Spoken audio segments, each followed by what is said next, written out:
Bueno, bienvenidos.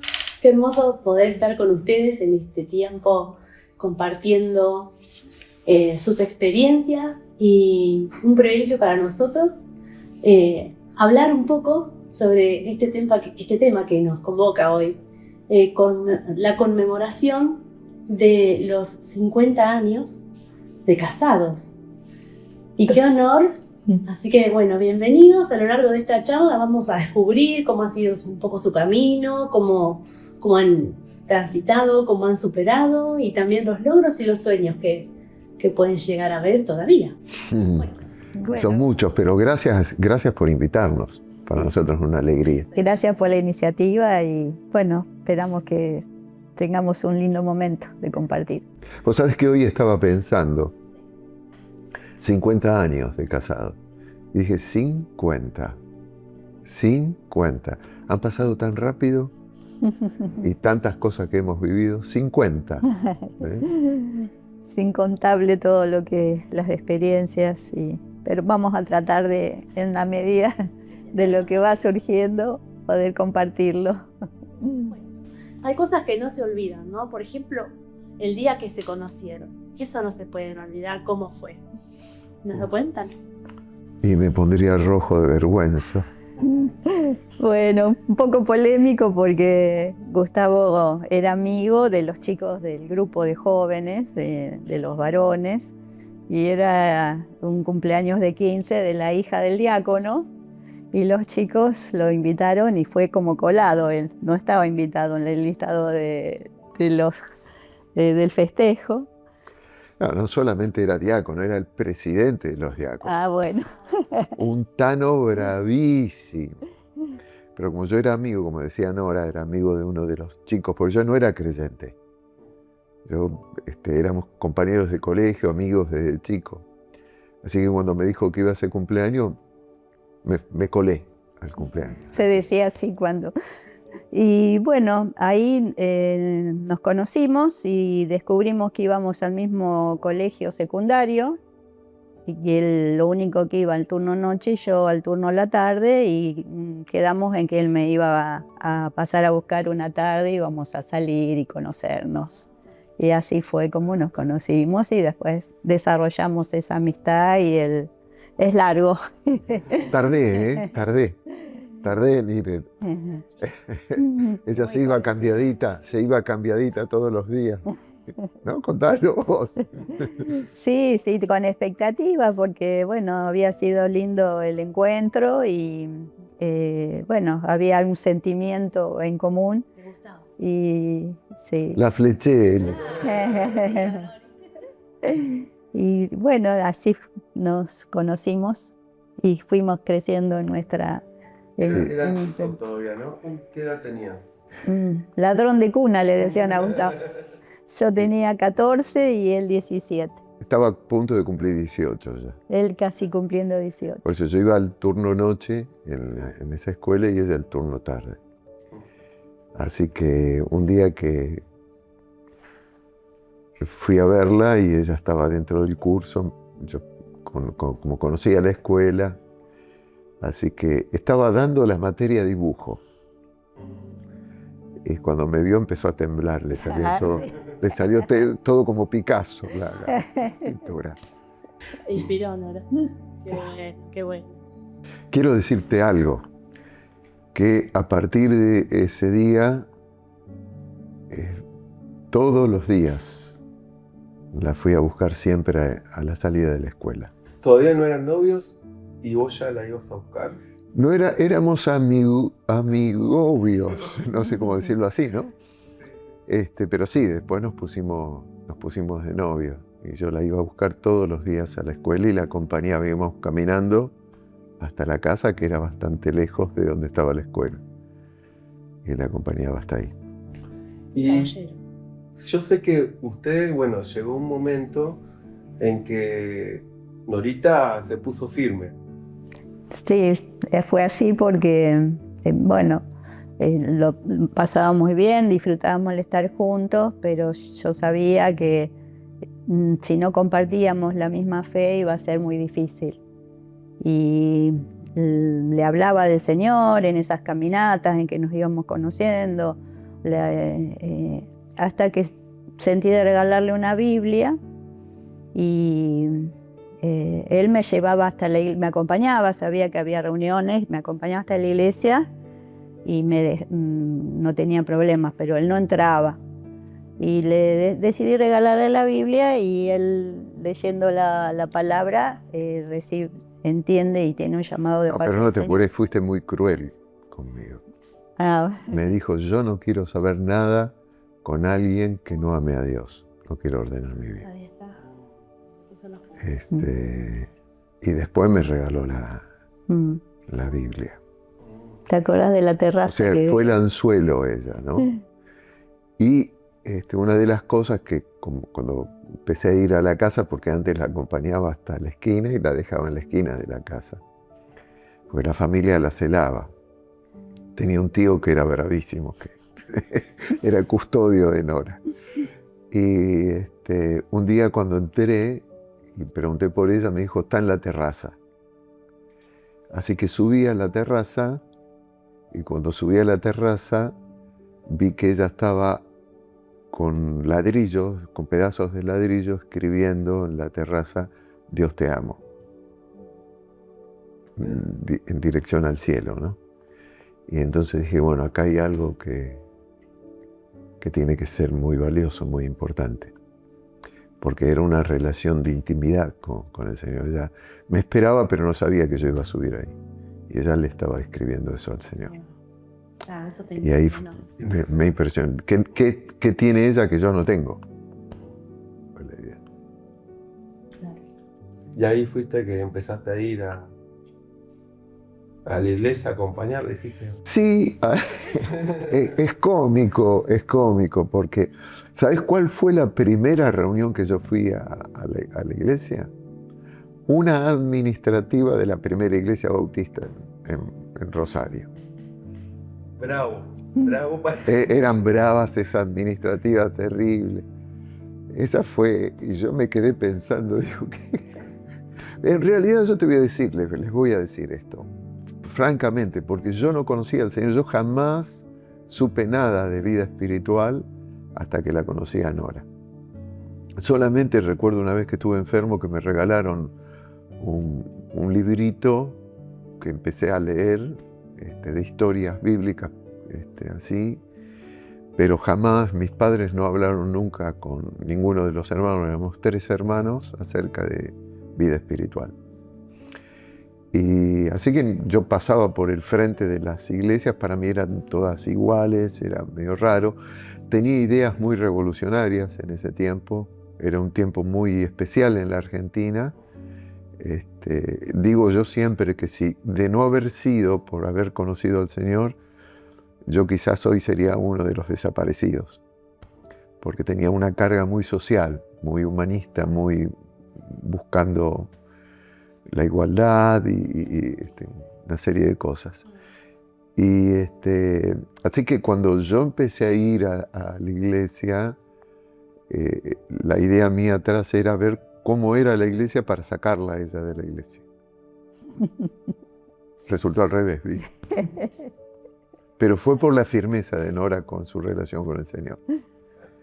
Y ahí leyendo la palabra de Dios, leyendo la Biblia, porque quería conocer qué era esto, porque la imagen que yo tenía de Jesús era una imagen que había visto de lejos en las iglesias católicas, de un Jesús crucificado, como dando lástima, y yo me decía, ¿cómo pueden creer en un perdedor?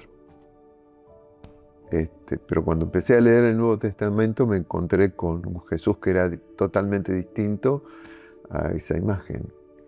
Y me convertí al Señor leyendo la palabra de Dios, porque quizás por eso tiene que ver mi don hoy con esto, ¿no? Con la palabra. Con la palabra. Me convertí leyendo la palabra. Es más, fui a decirle al pastor, que era un misionero americano en ese tiempo que estaba reemplazando porque no había pastor. Carlos Campbell. Carlos Campbell se llamaba.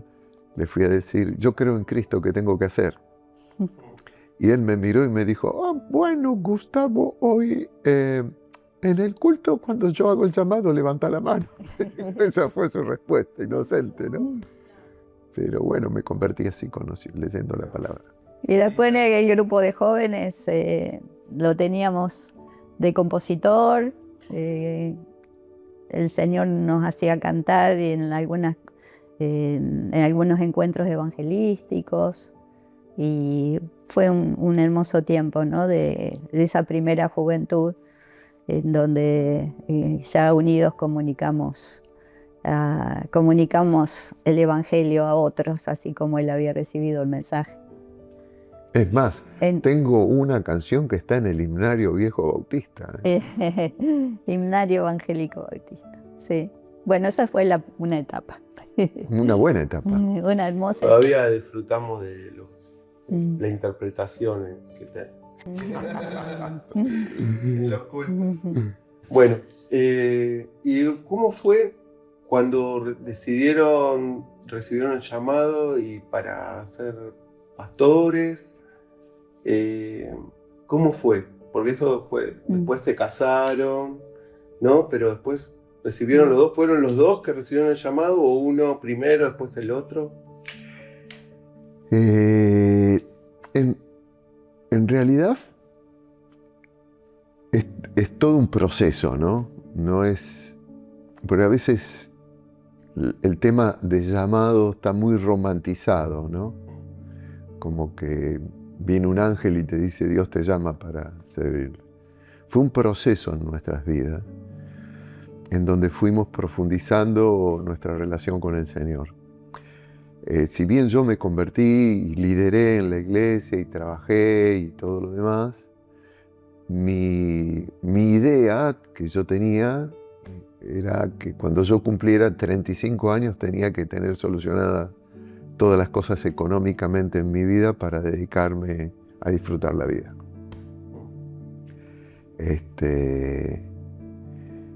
Y empecé toda una serie de negocios que no tenían mucho que ver con mi fe. No porque yo hiciera cosas desastrosas, pero no tenían nada que ver con mi fe. Por ejemplo, tuve la mejor confitería bailable de Rosario. La mejor, ahí en la costanera de Rosario. Y después la sanguchería en la zona norte. Sí, tuve un minigolf en zona norte, en Alberdi, el primer minigolf de Rosario también, con un socio que era el que me llevó de colado al cumpleaños de Nora, así que no tenía muy buenas imágenes, referencias cristianas. Era un emprendedor, sí. Lo cuenta porque tiene que ver con muchas de las cosas que vienen, ¿no? Porque hasta me empezó a ir bien, pero ahí vino el trato de Dios. Un día ese gran amigo mío se quedó con todo y yo me quedé con las deudas porque tenía el que firmaba los cheques.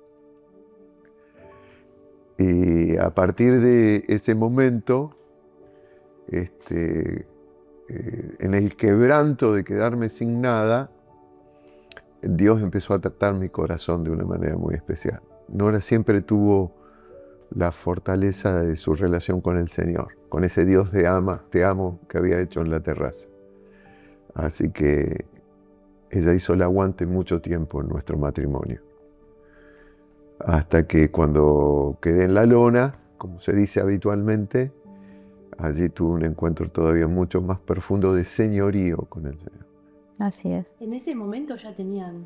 Había nacido Carol y justo en el periodo en que él estaba mucho afuera de noche, fue un tiempo duro, pero yo agarraba a Carolina y nos íbamos las dos solas, o a veces con mamá, abuela, porque toda mi familia era de la iglesia bautista allá en Rosario, y yo me propuse no de claudicar en la fe, ¿no?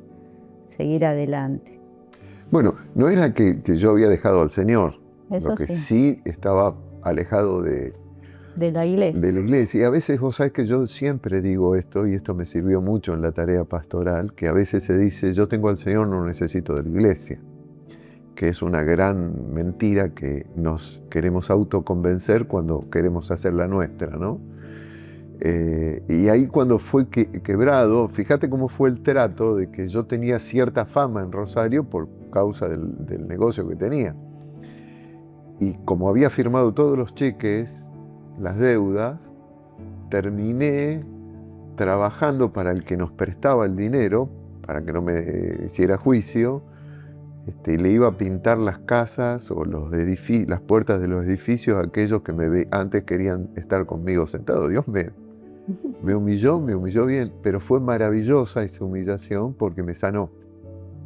Ahí, hasta al punto que pude decirle a ese ex amigo que se había quedado con todo, que lo perdonaba. Él me tenía mucho miedo, no quería cruzarme. Y un día lo llamé, le dije, quiero tomar un café con vos, y le dije, te quiero agradecer por lo que hiciste, porque si vos no me hacías eso, yo no encontraba el señorío de Cristo en mi vida. Él había sido criado en la iglesia. Fíjate cómo son a veces las cosas, ¿no? Lo bueno también que en ese tiempo, que él está en este proceso de señorío del Señor, le invitan como pastor a Osvaldo Conde en la primera iglesia, y Osvaldo tenía una palabra tan precisa y una perspectiva tan diferente de hasta lo que hasta ese momento habíamos escuchado, y en ese momento yo lo que más anhelaba era que Gustavo pudiera recibir esa palabra. Y se da en un culto de las 7 palabras, que se llama así en Rosario, en donde Pascua. En Pascua, donde se elige una iglesia, puede ser presbiteriana, metodista, evangélica, bautista, lo que sea, y distintos pastores de distintas denominaciones dan hablan de una palabra que dijo Jesús en la cruz, y ahí pudimos ir con mi mamá, Carolina, yo, estuvimos en ese culto. Era una bebé, Carolina. Era una bebé, pero bueno, era simbólico también que estuviera ahí, y fue una palabra hermosa, y Gustavo allí se siente que es el tiempo de volver al Señor, y con este pastor crecimos los dos un montón en la palabra, y fue con él que empezamos a sentir esta motivación de que Dios quería más de nosotros. Eso pasó al tiempo de que ya se restauró un montón de cosas en nuestra vida. Yo lo he contado en algún servicio acá en la iglesia. Dios me trató, pero el trato de Dios fue fuerte pero amoroso. Cuando yo reaccioné fue cuando me llegó un tren por delante, que quebró el auto que yo tenía, y yo salí sin un rasguño. Y ahí entendí de que Dios tenía un propósito muy especial para mi vida, porque la gente del lugar no podía entender que yo haya salido ileso, ni un rasguño. Es más, me bajé del auto y me fui a tomar un café en uno de esos ómnibus que sirven, ¿vieron? Y la gente veía y me veía a tomar café. El que me dio el café no entendía nada, porque el auto quedó doblado, lo partió por la mitad del auto, el tren. Tremendo, cuando el Señor llama. Cuando Dios llama hay que obedecer.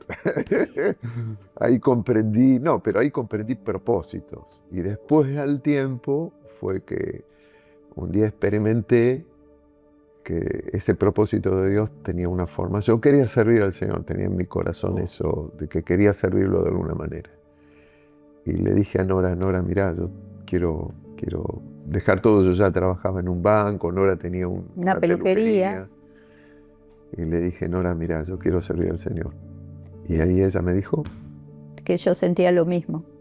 Los dos. Una respuesta, ¿no? Lo habíamos sentido cada uno por su lado, y nunca lo habíamos expresado hasta que un día en la terraza de casa, simbólica, esa terraza, hablamos y dijimos, bueno. Para nosotros las terrazas tienen también ese tema de la oración. Es muy interesante lo de En la primera iglesia bautista de Rosario había un diácono, se llamaba Grasso de apellido. Y cuando nosotros nos pusimos de novio, el tiempo que ya estábamos sirviendo dentro del grupo de jóvenes, nos invitó a tomar un té a la casa.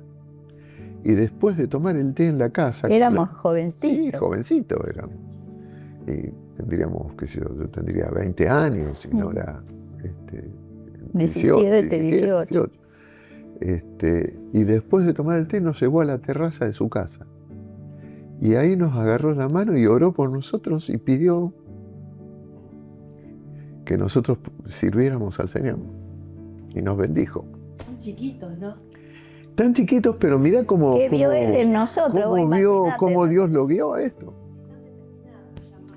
Así que cuando subo a las terrazas yo siempre entiendo que algo de Dios puede venir.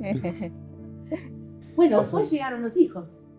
Los 3 hijos nacieron, ustedes tienen 4 hijos. 4 hijos. 3 nacieron allá, con el Rosario o los... Nació Caro, nos fuimos después cuando Carol tenía 3 años y medio al seminario bautista.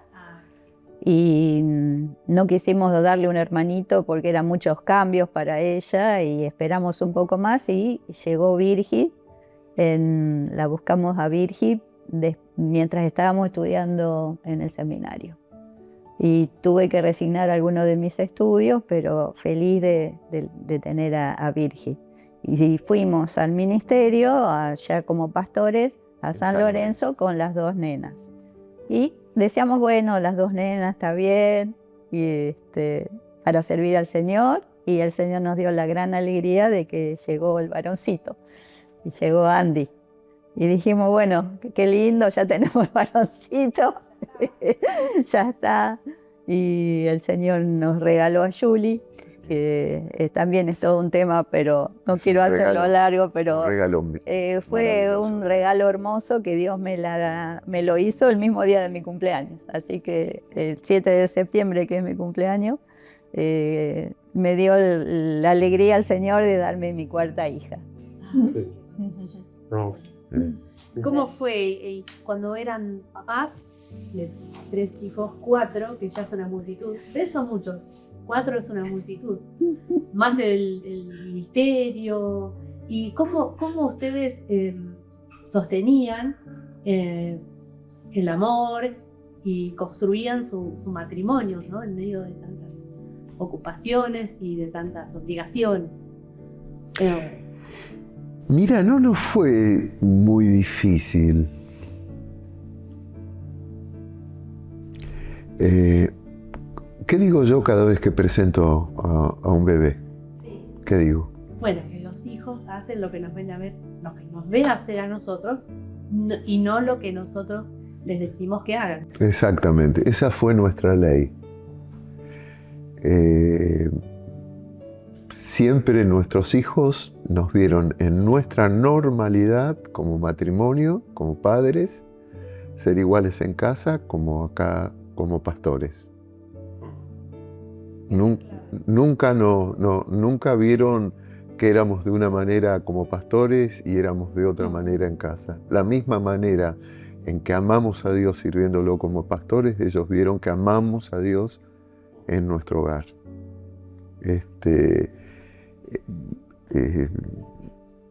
Hay diferencia de edad. De hecho, Carolina un poquitito fue casi como una mamá de Juliana, sí, ¿no? Porque tenía ya 14 años cuando nace Juliana. Pero siempre ellos vieron, y estoy casi convencido que si ustedes les preguntan a nuestros hijos separados a ellos, qué es lo que a ellos les llamó la atención a nosotros, es que siempre nos vieron leer la palabra y orar juntos en casa. Qué buen modelo a Sí. imitar. Qué buen modelo. No fue tan pesado. Yo pude tener ayuda, recuerdo especialmente, ya que queda registrado a Eva, que me ayudó mucho desde que nació, sobre todo Andresito, y continuó su tarea. Nos pudo acompañar acá también en los primeros años de ministerio y teníamos de alguna manera colaboración, pero la verdad que pudimos hacer los 2 roles, de tanto pastoral como de familia integrada, sin habernos sentido tan pesada la tarea, tan conflictuada. Hay cosas que marcan la vida como matrimonios, pero como padres, que tienen que ver con el hecho de que podemos ser iguales en todas partes. No es una fantasía el hecho de servir al Señor, que es distinta a lo que uno vive en el hogar. Y eso nuestros hijos lo asumieron. Jamás nosotros con Nora, por ejemplo, hablamos en nuestro hogar, en la mesa, cuando compartimos con nuestros hijos, situaciones o problemas de la iglesia. Jamás nuestros hijos escucharon a nosotros quejarnos delante de ellos por alguna dificultad, por alguna situación. Al contrario, no pusimos la carga del ministerio en ellos. Y eso fue una gracia de Dios. No digo que fue la capacidad nuestra.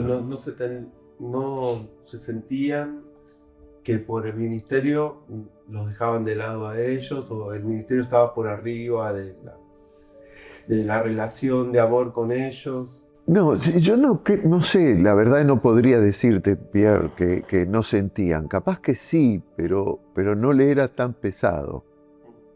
Porque podíamos llevar la familia adelante sin... Teníamos ayuda, por ejemplo, nos gustaba, a mí me gustaba mucho acompañarlo en los retiros pastorales, no era que a pesar de tener los chicos me quedaba.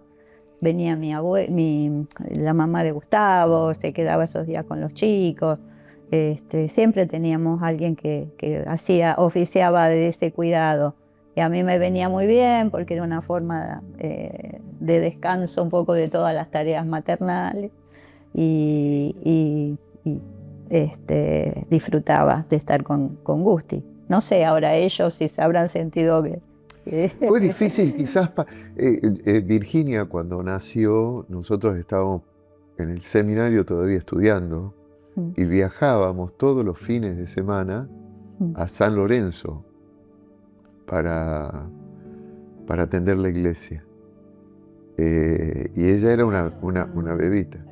El seminario está acá en Buenos Aires. Y viajábamos para allá, hasta que ya nos quedamos como... De hecho, tengo una imagen que no me voy a olvidar nunca, de un día que yo tenía un Citroën 2CV. Y viento en contra, un Citroën 2CV era terrible.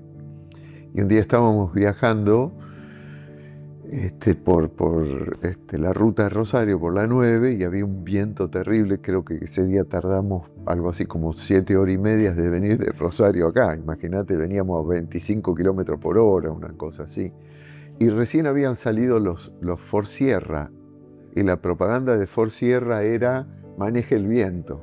Y yo venía manejando el Citroën, que cuando terminé tenía los brazos endurecidos, paralizados. Yo no le dije nada a Nora para que no se asuste. Y Virginia era una bebé que Nora la traía en brazos, y el Citroën iba así por el viento. Y yo dije, esto es manejar el viento, decía yo, no, otro, ¿no? Pero bueno, nuestros hijos vivieron experiencias distintas, pero siempre hubo algo que quiero reconocer, es que las iglesias que tuvimos fueron iglesias realmente amorosas, tanto en San Lorenzo como acá en San Isidro, con la vida de nuestros hijos. Y la primera iglesia fue muy generosa. Y la primera iglesia de Rosario, cuando nosotros salimos, fue también muy generosa. Así que no hay nada de que ellos puedan haber sido afectados por nuestro ministerio. Bueno. Sí, claramente el Señor acompañó y preparó todas las cosas para... como familia, porque una pregunta que queríamos hacerle era cómo había afectado el llamado a la familia, pero el Señor preparó todo.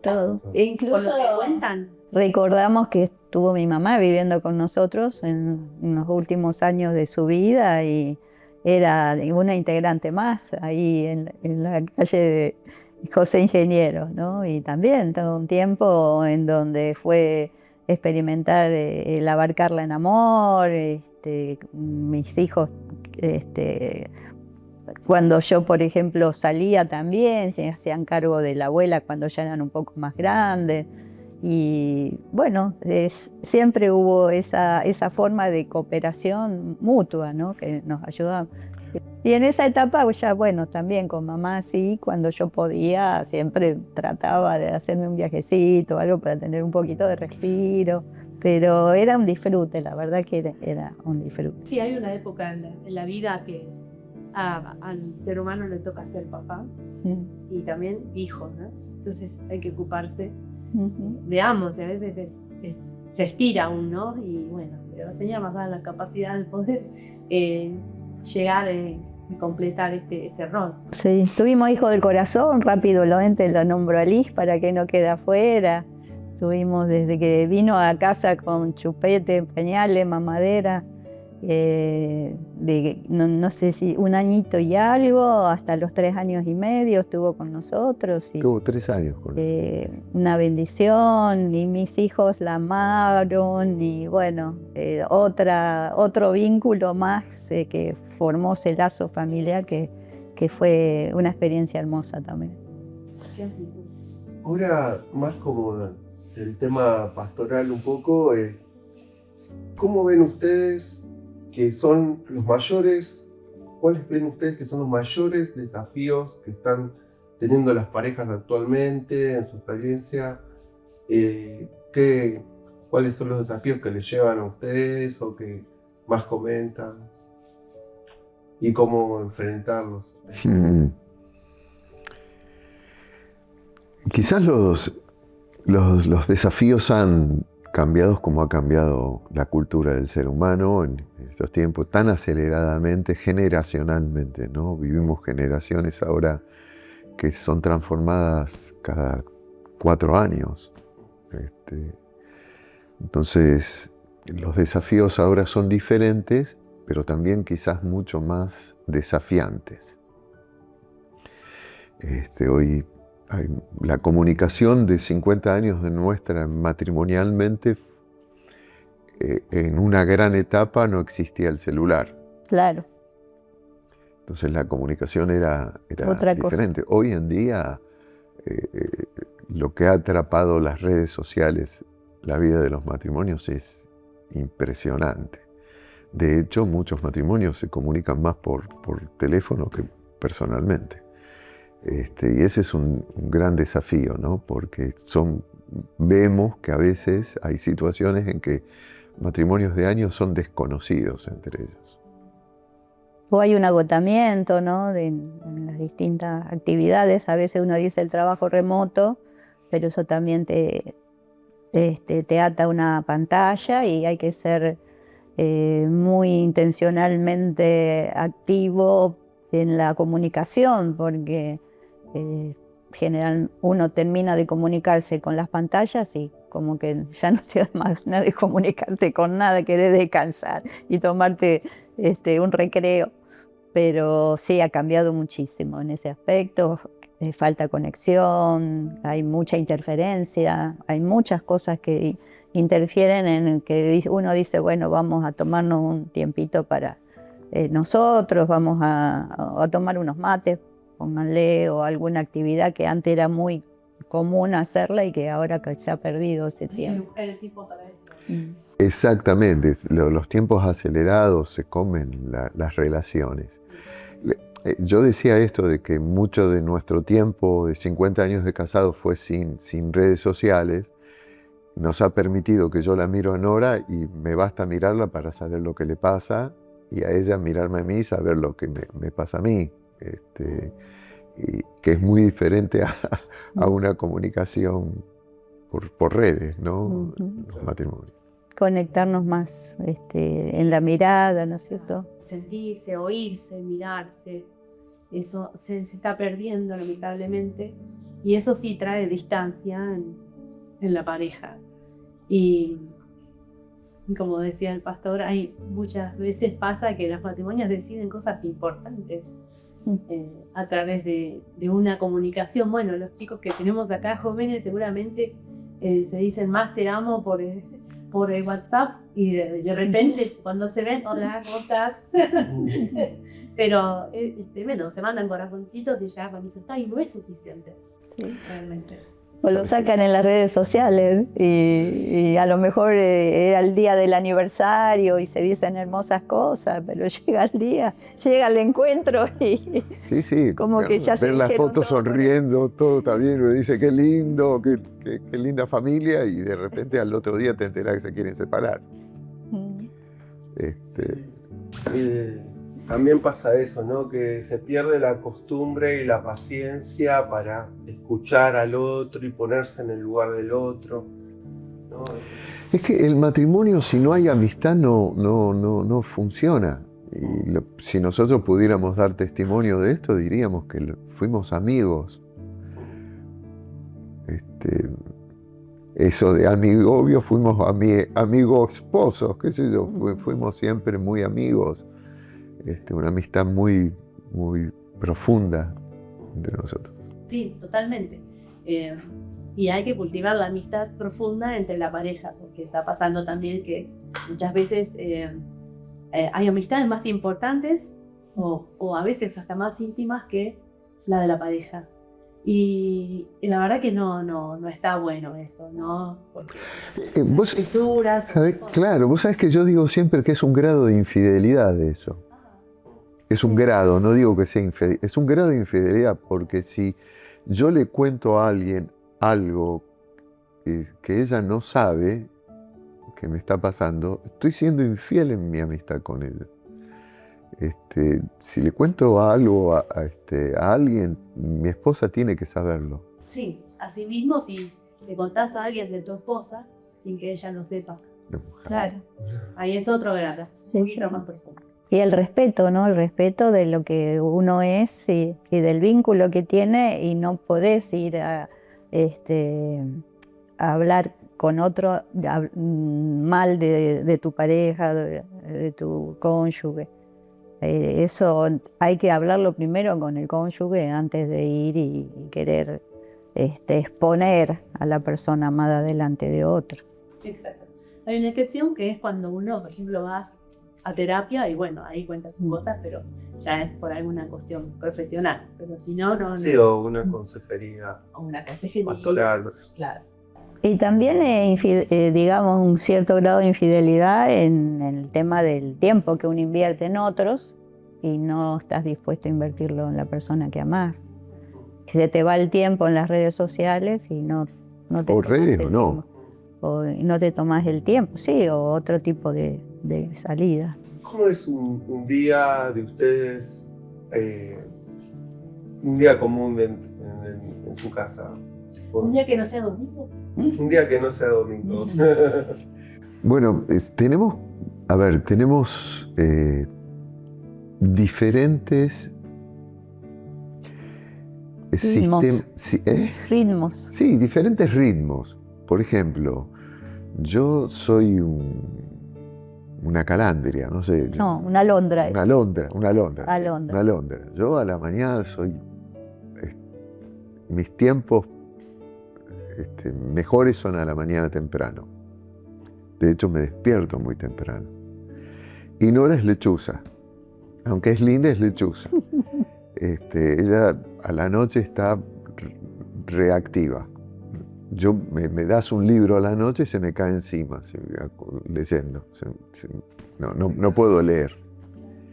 En cambio, Nora, ella se acuesta y sigue leyendo, puede leer, puede estar... Yo no me acuesto, pero yo no hice toda la carrera de estudio de noche y sin ningún problema de quedarme hasta las 3 de la mañana porque era el horario que para mí era productivo, que no tenía interferencia, y sigo por ahí cuando me entusiasma un tema, lo hago. Entonces ella duerme a la mañana.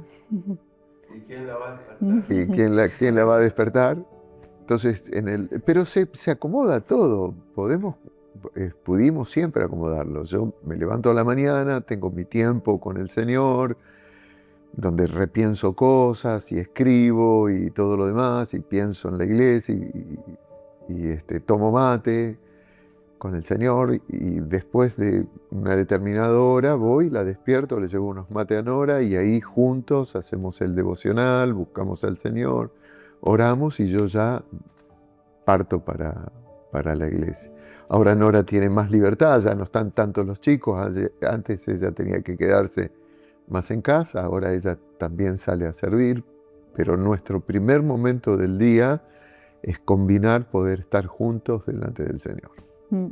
Con la meditación y la oración juntos, tomados de la mano.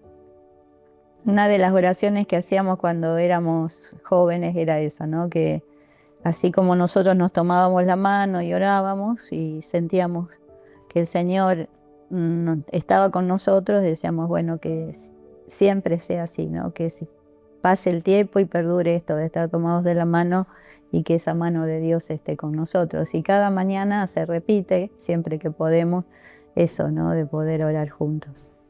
Qué hermoso. Qué hermoso ejemplo. Bueno, si les preguntás a mis hijos es lo que vieron. O sea, con todos nuestros defectos, pero nos vieron depender del Señor.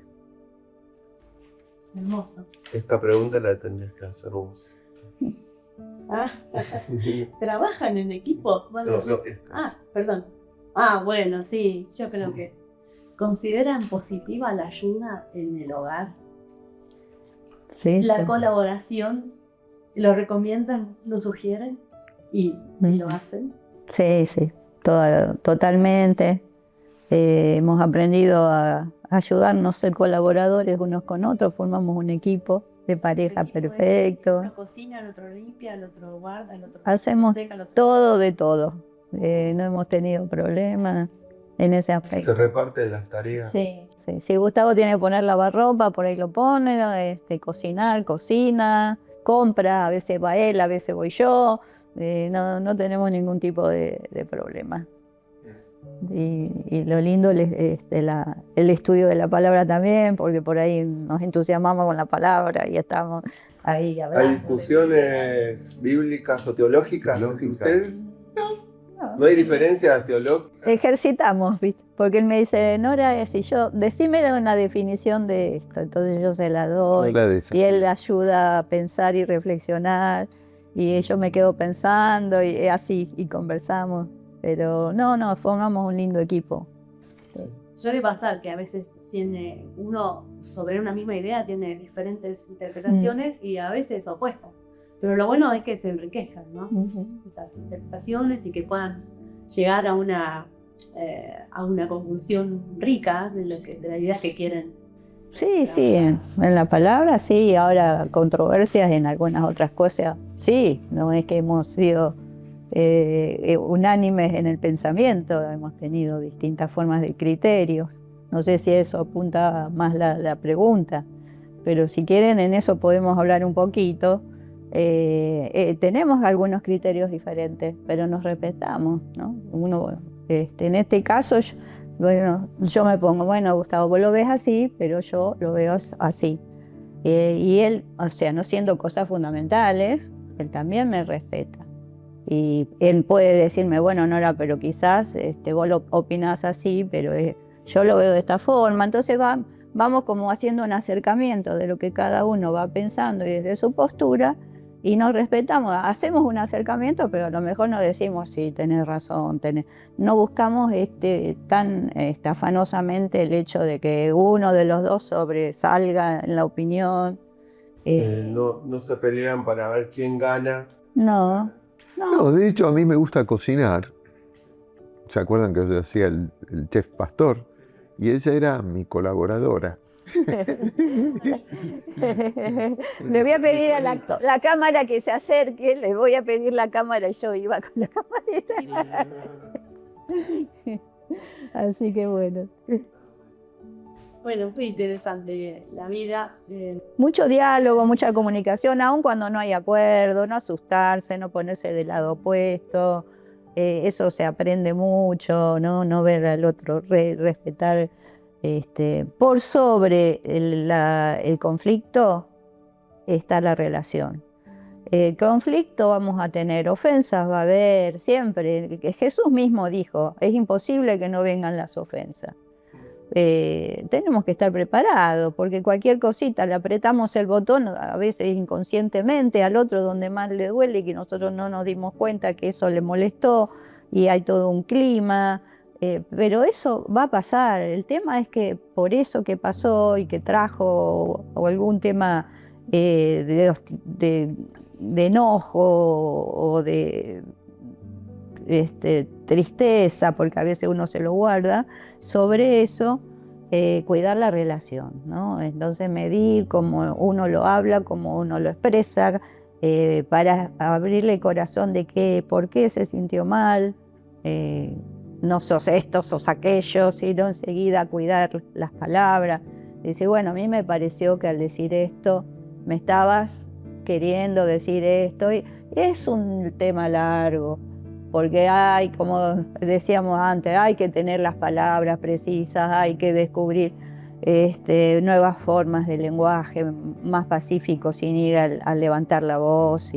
Pero se puede lograr y es una bendición cuando uno tiene ese amor maduro de que podés hablar hasta de esas cosas que uno se sintió ofendido o se sintió dolido. Así que bueno, mucho para crecer en eso. Hay una característica del amor que nunca se menciona, y es que el amor requiere de nobleza. El amor sin nobleza se agota, se quema, porque aparece lo que es lastimadura.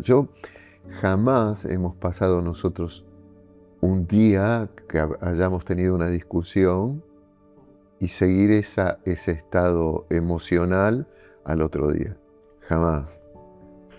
O sea, la nobleza nos ayuda a soltar perdón, a dar gracia, a comprender, a revisar uno qué es lo que le está pasando a uno, no lo que le está pasando al otro. Entonces, es una característica de Dios la nobleza. Y el amor tiene que tener ese contenido de nobleza dentro de un matrimonio. Yo, Gustavo, ¿sabes qué? Algo que me tocó mucho y que lo tomé, que una conversación que tuvimos, un día que di una charla también para los matrimonios, que yo mismo ahora lo aplico, es, vos decías, cuando yo me di cuenta en un momento que cuando pierdo, gano. ¿Querés explicar un poco cómo es este concepto? Es el concepto de Dios en la cruz. Es el concepto de Jesús en la cruz, cuando le dicen, si eres el Hijo de Dios, bajate, salvate, y Jesús se queda en la cruz. Y el quedarse en la cruz permitió que la salvación llegara a nosotros. Él se podía haber bajado, claro que sí, lo había dicho, puedo llamar 12 batallones de ángeles que me defiendan, pero lo que quiero es que se glorifique el Padre. Y no se bajó de la cruz. A los ojos humanos, perdió. A los ojos del Padre, de Dios, ganó. Por eso dice la palabra, ¿no?, en Filipenses. Se humilló hasta lo sumo, por lo cual Dios lo exaltó hasta lo sumo y le dio un nombre que es sobre todo nombre. Entonces, perder, cuando no queremos perder, es por una cuestión de estima, de orgullo. En cambio, cuando uno trabaja en el orgullo, en la estima, y aunque tenga razón, pierde, gana, porque gana la relación, gana el amor. Hay un tema que se habla mucho en este tiempo, que es que, bueno, no terminó la relación, terminó la pareja, el matrimonio, porque se acabó el amor. Se nos acabó el amor. ¿Usted qué pueden decirle a alguien que te diga, se me terminó el amor?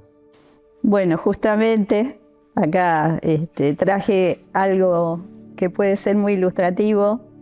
Este cuadrito nos lo regalaron en una reunión de matrimonios y el texto dice... Ponlo la cámara. La cámara acá, no sé si lo toma lo suficiente, pero lo leo, no hace falta. Solo lo menciono como algo ocasional. Las muchas aguas no podrán apagar el amor, ni lo ahogarán los ríos. Y justamente hay un amor que no se puede apagar nunca, nunca se puede acabar el amor. Y el amor humano sí tiene muchas fallas, lo reconocemos, pero los que somos portadores de ese gran amor de Dios, no podemos decir se acabó el amor. Y yo lo entiendo de esta manera y me gusta explicarlo, que el banco de Dios está lleno de recursos, recursos ilimitados de amor. Y Él está dispuesto siempre a darlo, es generoso. Y el tema es que cuando hay algún roce, cuando hay alguna situación que nos parece injusta, cuando hay algún tipo de discusión, tenemos una falta de amor, ¿no? Nos falta porque es un amor humano y nos sentimos, como lo hablábamos antes, de las ofensas. Pero cuando uno cae en cuenta de que puedes recurrir a ese inmenso amor de Dios que está dispuesto a darlo, uno puede pedirle ayuda al Señor. Señor, dame ese amor que vos tenés para cubrir esta situación y que no me desborde, como dice acá, ¿no? Que no me ahoguen los ríos de los problemas, de las controversias, las actitudes, que ninguna otra situación pueda disminuir o apagar este amor que yo tengo especialmente en este caso por mi pareja. Y lo hermoso es que el Señor llena esos espacios cuando nosotros lo buscamos. Emocionalmente siempre tenemos, la palabra dice que un abismo llama a otro abismo a la voz de sus cascadas, ¿no? Tenemos como un hueco emocional muy grande que solamente el Señor lo puede llenar.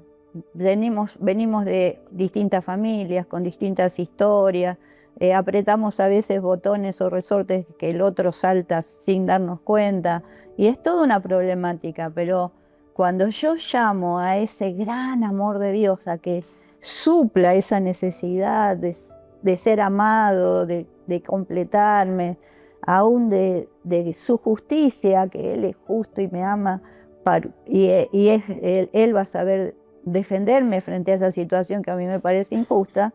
Entonces yo puedo recurrir a ese gran amor de Dios, y ese amor de Dios viene en esta forma, ¿no? Como esta tremenda foto acá de una catarata, y no solamente me llena a mí de ese gran amor, sino que me sobra y abunda para cubrir la ofensa del otro, para cubrir eso que a mí me hizo mal. Así que, bueno, no digamos que el amor se acaba, porque tenemos muchos recursos, ilimitados recursos, para que el amor no falte. Lo que pasa es que el amor es vida.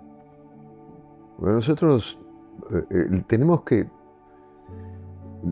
desromantizar. Cuando hablamos de amor, le ponemos mucho contenido a lo romántico, y el amor es vida. Y si bien lo romántico es una parte de la expresión del amor, no es lo romántico el amor. Uh-huh. Dios no es romántico al decirnos que nos ama. Dios dio su vida para mostrarnos ese amor. Él es amor. Si es vida, el amor necesita alimentarse. Uh-huh.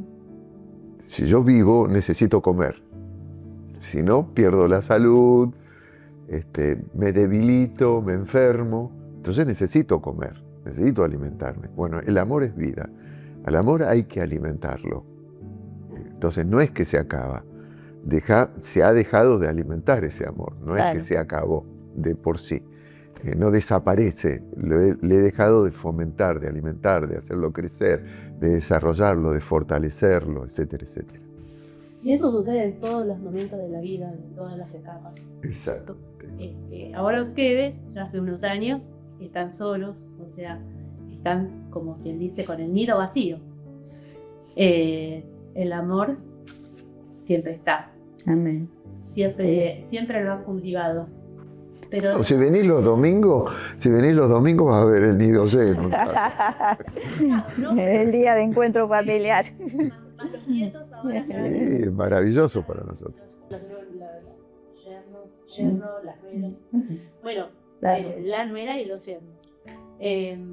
Pero bueno, una cosa es saber que van a quedar solos, y otra cosa es cómo ustedes se fueron preparando para esta etapa de la casa vacía. o de los cuartos sin sus hijos, o las mesas más chicas. Lo hemos disfrutado el tiempo. Desde... No, vos sabés que, a ver, decir que nos hemos preparado para esto sería asumir un lugar que la verdad no hemos tenido. Nos prepara a la vida, nos prepara, nosotros estamos felices en ver a nuestros hijos que han formado su matrimonio, su hogar y su familia, y estamos plenamente contentos. No los necesitamos a ellos para amarnos. Esa sería la idea. Son parte de nuestra vida, pero no necesitamos de ellos para amarnos entre nosotros. Entonces podemos ser maravillosos suegros. Espero que sí, que mis yernos y mi nuera lo vean así. Podemos ser maravillosos suegros, maravillosos padres y maravillosos abuelos. Porque no dependemos de ellos. El sentimiento del nido vacío es cuando yo dependo de mi hijo en mi relación matrimonial. Ahí sí que es un problema. Porque hemos puesto nuestro objetivo en los hijos en lugar de ponerlo en nuestro matrimonio. Entonces, no es que se resiente nuestra vida. Al contrario, ver que ellos reinician sus vidas con un hogar lindo, un matrimonio bueno, es para nosotros un estado de plena dicha, plena felicidad. Sí, uno, como yo decía, disfruta esta etapa porque se ve completado en el amor de cada uno de mis hijos que han encontrado su pareja, su ayuda idónea, y realmente para nosotros es una bendición y nos anima en el encuentro diario nuestro, ¿no? De dar gracias a Dios por ellos y bendecir sus vidas y por nombre, orar por ellos, por los nietos, y es una bendición. Y nos hacemos compañía y disfrutamos las cosas que hacemos en común. Es una linda etapa. Aparte, el caso es especial, hay que reconocer una cosa, nosotros tenemos una familia extendida. Claro, también. La iglesia es una familia extendida, no es que... Así que la posibilidad de estar juntos para nosotros es un descanso cuando estamos solos. No es porque nuestros hijos, nietos molestan, al contrario. Pero estar juntos para nosotros es descansar de un montón de cosas que habitualmente tenemos que enfrentar por esto de la familia extendida, ¿no? Claro. Bueno, ya vamos terminando, y para terminar, queríamos preguntarles si le darían un consejo a un matrimonio que está comenzando y para que pueda aspirar a llegar a los 50 años de casados igual que tienen ustedes. Si es aspirar, tiene que respirar profundo. Bueno. No, yo creo mucho en el acuerdo y en la fidelidad con el acuerdo. Cuando nosotros decimos que Dios es fiel, es porque Dios tomó un compromiso con nosotros y es fiel hacia sí mismo. En el matrimonio es fundamental esto, ser fiel hacia uno, porque no puede ser fiel hacia otro uno si no lo es hacia sí mismo. Entonces, si hay un acuerdo en el matrimonio, mantener ese compromiso, es ser lo que se llama... Intencionalmente responsable del intencionalmente acuerdo. Proactivo en ese acuerdo, sostenerlo, no traicionar el acuerdo, ¿no? Porque la traición no está en otra cosa que eso, en romper un acuerdo para hacer otra cosa de lo que uno se había comprometido en la vida.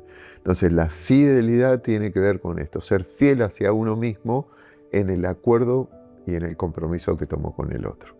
Seamos intencionales en permanecer en ese lazo de amor, en perdurar en esa promesa que nos hicimos un día de amarnos, de cuidarnos, de protegernos, de estimularnos, y no nos tenemos que rendir, así como el Señor fue fiel hasta el fin y se dio todo por amor a nosotros, que así sea ese amor, ¿no? En una entrega completa. Y bueno, día a día experimentar esa alegría de tenernos unos a otros, de disfrutarnos, que es un regalo de Dios, el hecho de que Dios nos haya permitido tener ese compañero, ¿no? El que haya esposo, haya el bien, o el que haya esposa, haya el bien, dice la palabra, ¿no? Y es bendición. Nosotros recibimos bendición al mantener esa unidad y esa intencionalidad en amar. Bueno, Gustavo, Nora, muy lindo todo lo que dijeron. Nos sentimos bendecidos, pero justamente queríamos pedirles que tengan una oración compartiendo su bendición hacia los demás matrimonios. ¿Cómo no? Muy bien. Yo voy a tomar las manos de Nora entonces. Voy a orar y voy a decir esto: Señor, la misma gracia, la misma fidelidad, la misma misericordia, la misma paciencia, la misma presencia, la misma gloria tuya, el mismo poder con que has obrado en nuestra vida siempre, tu guarda, tu cuidado, tu provisión, el derramamiento de tu pasión por nosotros, tu amor, Señor, que lo hemos disfrutado y lo seguimos disfrutando tanto con Nora, sea también una realidad en la vida de nuestros queridos hermanos que están recibiendo esto que hemos compartido, Señor, de nuestros 50 años. Porque al decir nuestros 50 años, viene a mi corazón lo que tu palabra dice, que cordón de 3 dobleces no se rompe pronto. Amén. Somos 2 y hemos enredado nuestra vida contigo. Y que esta gracia, Señor, esta bendición repose sobre cada uno que lo anhele, Señor, y sobre aquellos que están enfrentando tiempos difíciles, que vean esto, Señor, que si hay un compromiso contigo, las cosas pueden llevarse adelante y pueden fructificarse de una manera maravillosa. Amén. Tú eres bueno, Señor, tú eres fiel, tú eres maravilloso, Señor, con aquellos que te buscan, así lo dice tu palabra, así lo hemos creído con Nora, así lo disfrutamos y así, Señor, te pedimos que pueda ser disfrutado Amén, Jesús. de la misma manera por otros. En el nombre precioso de Jesús, la maravillosa manifestación de tu amor en esa cruz. Amén, Señor. Amén. Amén. Amén. Amén. Bueno, Muchísimas gracias por el tiempo que dispusieron para esta entrevista, para esta charla, por todo su corazón, porque abrieron su corazón, por todo lo que nos enseñan y nos dejan como ejemplo. Así que estamos muy agradecidos al Señor por tenerlos ustedes ahora presentes. Y deseamos que el Señor siga sorprendiéndolos Amén. por 50 años más. Ah, La eternidad. Gracias, muchas Muchas gracias, gracias. que los bendicen. Gracias. Y gracias a ustedes por esta inquietud que los ha movilizado a hacer esto. Muchas gracias. nos vemos hasta siempre. Dios lo bendiga. Dios les bendiga. Dios les bendiga.